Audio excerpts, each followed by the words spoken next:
So here students we are taking examples of perpendicular and parallel axis symmetry.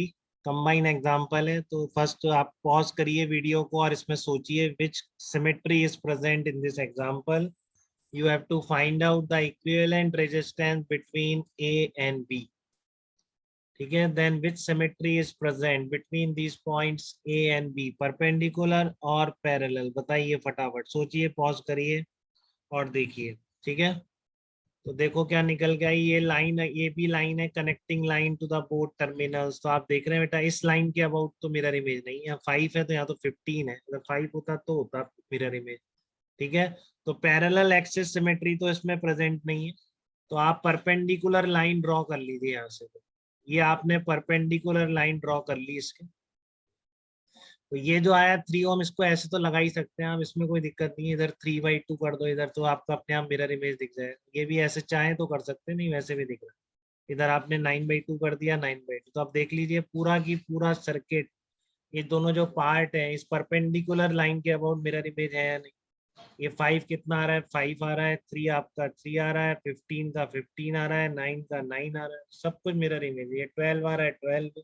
और terminal भी देख लीजिए, terminal भी मिरर इमेज. तो हम क्या बोलेंगे, इस लाइन के अबाउट क्या है, perpendicular axis of symmetry present है. ठीक है ना, इस लाइन के अबाउट क्या है, परपेंडिकुलर एक्सिस ऑफ सिमेट्री आपकी प्रेजेंट है. ठीक है, चलो अब ये तो मिल गई, परपेंडिकुलर एक्सिस ऑफ सिमेट्री तो मिल गई आप. ठीक है ना, परपेंडिकुलर एक्सिस सिमेट्री तो मिल गई. लेकिन अब वो कैसे देखें, किसको क्या यूज करें. तो हम क्या करेंगे इसमें, देखो ऐसा तो नहीं है सिमेट्रिक पॉइंट मिला देंगे आप सेम पोटेंशियल पे, ऐसा तो कुछ कंक्लूजन निकल नहीं रहा अच्छा से. बट ये चीज दिख रही है बेटा कि यहाँ पर जो करंट आएगी वो इधर जाएगी. तो फिर इसके यहाँ पे जुड़े रहने का क्या मतलब है, इसको उठा.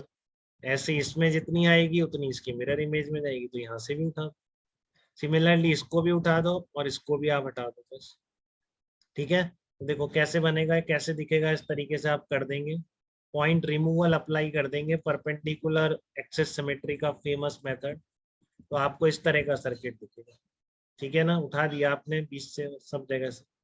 ठीक है, अब आपको कोई दिक्कत हो ही नहीं सकती, सब सीरीज में. देखो इसके साथ पैरेलल में, तो 3 और 3 6, 6 और 3 कितना बनेगा, 2. फिर ये सीरीज में, ये आपका सीरीज में एक लगा दीजिए उसकी जगह, फिर इन दोनों के बीच पैरेलल लग जाएगा. ठीक है ना, तो अब सिंपल सीरीज और पैरेलल कॉम्बिनेशन से आप पूरा सॉल्व कर सकते हैं. 15/2 हो जाएगा, ये हो जाएगा 15 15 30. 9 और 9 18, इसके साथ पैरेलल में एक लग जाएगा. तो अब ये करिए बेटा, ये आना चाहिए बात. ठीक है ना, ये अपन पहले ही सब डिस्कस कर चुके हैं, तो ये आपका आना चाहिए. आंसर कितना आएगा, ए और बी के बीच 27/4 या 6.75 ओम आ जाएगा. ठीक है, तो इस तरह के मैं और एग्जांपल ले रहा हूँ. देखो अब आप इसको रोक के, आप पॉज करके वीडियो को, ये आंसर निकालो तीनों. ठीक है ना, इन तीनों के आंसर निकालो, आप तीनों से निकालो. मतलब ये एक ही सर्किट है आपका, तीनों से. एक्सटेंडेड व्हीट स्टोन भी लगाओ उस पर, परपेंडिकुलर भी लगाओ, पैरेलल भी लगाओ, तीनों से निकल रहा है.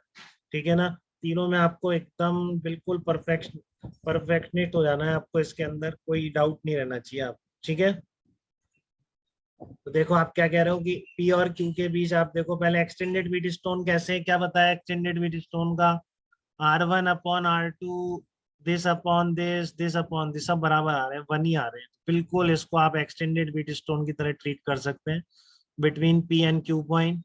तो आपके 2R रेजिस्टेंस दोनों हटा सकते हैं आप इससे. ठीक है ना, इसलिए हम क्या करेंगे, 2R वाले दोनों रेजिस्टेंस हटा देंगे, क्योंकि आपका क्या है, बैलेंस व्हीट स्टोन बन गया, इनका होना है ना होना बेकार. तो ये तो आपने एक्सटेंडेड व्हीट स्टोन से क्या निकाला, 2R हटा दो. अगर मैं परपेंडिकुलर एक्सिस सिमेट्री देखूं तो इस लाइन के अबाउट देख लो, मिरर इमेज है पूरा. ये आया था एडवांस में, बहुत पहले का आया हुआ क्वेश्चन, इसके ऊपर क्वेश्चन आया ही नहीं. इक्विवेलेंट रेजिस्टेंस ये लास्ट था, सबसे ज्यादा मान लो, जो भी एकदम सिंपल है आपके. ठीक है ना, तो इस पूरे पर क्या है, सेम परपेंडिकुलर एक्सिस है, सारे पॉइंट सेम पोटेंशियल पर आएंगे. ठीक है, तो आप क्या कर सकते हैं, यहाँ से इस 2R को रिमूव कर देंगे. तो आपका परपेंडिकुलर एक्सिस सिमेट्री भी यही कह रहा है कि ए का पोटेंशियल, बी का पोटेंशियल, सी का पोटेंशियल बराबर है, तो 2R हटा दो. ठीक है, तो फिर बहुत आसान हो जाएगा. 2R हटाने के बाद तो सीरीज सीरीज सीरीज.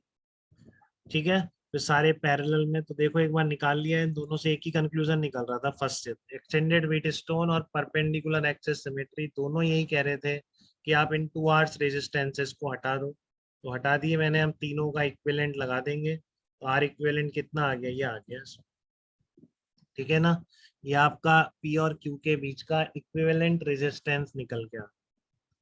ठीक है, एकदम क्लियर है बात यहाँ पर। फिर आपकी बात है पैरेलल एक्सिस ऑफ सिमेट्री से कैसे करोगे, तो क्या पैरेलल भी है क्या, चेक करो उसमें। इस लाइन के अबाउट क्या मिरर इमेज है क्या, बिल्कुल सही है बेटा, इस लाइन के अबाउट भी मिरर इमेज है, तो आप फोल्ड कर सकते हो, एक को सी से मिला सकते हो।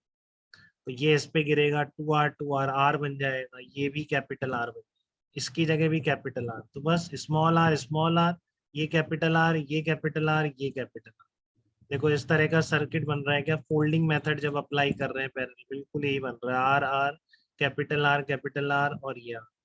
तो पी और क्यू के बीच अब क्या बन गया है, बैलेंस बीट स्टोन बन जाएगा कि नहीं, 1/1 1/1 हटा दो, टू आर और टू आर पैरेलल में, तो रिजल्टेंट आ जाएगा। ठीक है ना, मतलब इक्विवेलेंट रेजिस्टेंस आता है। तो इस तरह से अप्लाई करते हैं बेटा इन सारी सिमेट्रीज को। दो एग्जांपल थे, एक और एग्जांपल देखी, अगेन वीडियो को पॉज करेंगे और गहराई से देखेंगे किस तरह की सिमेट्री आपको इस सर्किट में दिख रही है। ठीक है, तो आपको क्या करना है, equivalent resistance between A and E निकालना है। आपको क्या करना है, equivalent resistance between A and E निकालना है, इस ए और ई पॉइंट के बीच इक्विवेलेंट रेजिस्टेंस निकालना है। ठीक है, तो आपने देखो कनेक्टिंग लाइन है ये वाली, तो इसके अबाउट मिरर इमेज दिख रहा है। देखो परपेंडिकुलर एक्सिस सिमेट्री का कोई चांस नहीं है, कोई ऐसी परपेंडिकुलर लाइन नहीं है जिसके अबाउट मिरर इमेजेस हो। तो आप क्या करेंगे, इसमें ए और ई लाइन को कनेक्टिंग जो लाइन है, डेफिनेटली उसके अबाउट सर्किट के दोनों पार्ट एक दूसरे की मिरर इमेज है। देख लो सबका, इसका ये रहा, ठीक है, इसका ये रहा, इस वाले का ये रहा, इस वाले का ये रहा, और इस वाले का ये रहा, बिल्कुल मिरर इमेज है। तो आप फोल्ड कर सकते हैं बेटा। अब ये सबसे अच्छा तरीका यही है इस प्रॉब्लम। ठीक है, आप क्या कर सकते हैं, इसको फोल्ड कर सकते हैं। तो जब फोल्ड करेंगे, देखो ये आधा हो जाएगा इससे मिल, R/2, ये आधा हो जाएगा R/2, ये आधा हो जाएगा R/2, ये दोनों मिलके R/2 हो जाएंगे। ठीक है ना, ये भी इसके साथ मिलके R/2 होगा। तो कैसा दिखेगा आपको, एक बार मैं ड्रॉ कर दूं इसको। ठीक है ना, आपने कर लिया होगा तो देखिए मैच कराइए, फोल्डिंग आप अप्लाई कर पाएंगे इसमें, इस तरीके से ऐसा हो जाएगा। ठीक है ना, आपके ए और ई देखो, इस पर एक ऊपर वाला सारा गायब हो जाएगा, ए लाइन के ऊपर सब नीचे आ जाएगा, तो ये ई लाइन है, ये आर इसका ऐसे रह जाएगा। ठीक है ना, ये दोनों मिलके कहाँ बन गए, ये बन गए। ठीक है ना, ए और डी पॉइंट के बीच क्या बन गया, R/2। ई और एच भी क्या बन गया, इनके बीच भी R/2, ये एफ और एक हो गए, एफ और एच, तो ये R/2 आ गया। ये वाला इसके साथ डी और एच के बीच में ये मिलके क्या होगा, ये वाला और ये वाला आपका R/2 आ गया कि। ठीक है, तो ये आपका आ गया, ये इसके साथ मिल जाएगा। देखो एफ और जी या एच और जी के बीच ये भी तो मिल रहा है, तो एच और जी के बीच में एक आपने R/2 और लगा। ठीक है, ये एज इट इज रह जाएगा आर, इसके अबाउट तो आपने फोल्ड ही करा है। ठीक है ना, इस लाइन के अबाउट ऊपर वाले को नीचे गिरा है, ये दोनों R/2। ठीक है, तो just because of applying parallel axis symmetry, आपने इस सर्किट को इस ए और ई के बीच इस तरह से रिड्यूस कर दिया बेटा। तो आप कोई दिक्कत नहीं है, आप देखो R/2 आर और R/2 सीरीज में है कि, तो R/2 plus R/2 capital R, इसके साथ हो गया 2R। ठीक है, ये R/2 एज इट इज रह गया, और इधर R/2 है, R/2 इधर लगा दो। तो अब क्या हो गया, ये दोनों पैरेलल में है, फिर जो आएगा इन तीनों सीरीज में हो जाएंगे, फिर इसके साथ पैरेलल में। तो कितना इक्विवेलेंट आ जाएगा, आप आंसर चेक करेंगे तो ये बिल्कुल सही आंसर है, इसमें डाउट नहीं है। ठीक है, तो कितना आ जाएगा, 7R/12 आंसर आ जाएगा। ठीक है, तो ये मैंने 2-3 एग्जांपल कंबाइन परपेंडिकुलर और पैरेलल के करा दिए। अब नेक्स्ट लेक्चर से we will start path symmetry and opposite path symmetry. ठीक है, यहाँ तक किसी को थोड़ी भी दिक्कत तो वो मुझे बता।